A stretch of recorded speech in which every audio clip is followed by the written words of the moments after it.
दर्शक अहिले विभिन्न कलेजहरूमा नयाँ कक्षा सञ्चालन भइरहेको छ, विशेष गरी स्नातक तहको। अहिले राजधानीको कलेज अफ अप्लाइड बिजनेसले पनि आफ्ना नयाँ विद्यार्थीहरू बीआईएम र बीएससी सीएसआईटी का विद्यार्थीहरूलाई राखी अभिमुखीकरण गराएको छ।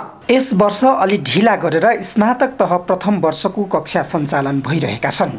आफ्नो कलेजमा नयाँ आएका विद्यार्थीहरूलाई कलेजको बारेमा जानकारी गराउने उद्देश्यले हिजो आज विद्यार्थीहरूलाई अभिमुखीकरण गराउने परिपाटी नै बसिसकेको छ।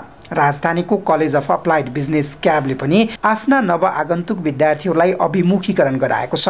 विज्ञान र व्यवस्थापन विषयको गुणस्तरीय शिक्षा दिँदै आइरहेको गङ्गाहिटी चाबलमा रहेको क्याब कलेजले बीआईएम र बीएससी सीएसआईटी का विद्यार्थीहरूलाई गत शुक्रबार अभिमुखीकरण गराएको हो। यसअघि बीबीए प्रथम वर्षका विद्यार्थीहरूलाई अभिमुखीकरण गराई क्याब कलेजले कक्षा सञ्चालन गराइसकेको छ। शुक्रबार क्याब कलेजको स्टुडेन्ट काउन्सिल मार्फत आयोजित कार्यक्रममा कलेजको शैक्षिक कार्यक्रमहरू, कलेजभित्र पालना गर्नुपर्ने नियम लगायतका विषयमा विद्यार्थीहरूलाई अभिमुखीकरण मार्फत जानकारी गराएको थियो। नवआगन्तुक विद्यार्थीहरूमाझ आपसी सम्बन्ध प्रगाढ बनाउँदै कलेजको वातावरण बुझाउन अभिमुखीकरण कार्यक्रम सञ्चालन गरिएको क्याब कलेजका स्टुडेन्ट काउन्सिलका विद्यार्थीहरूले जानकारी दिएका छन्।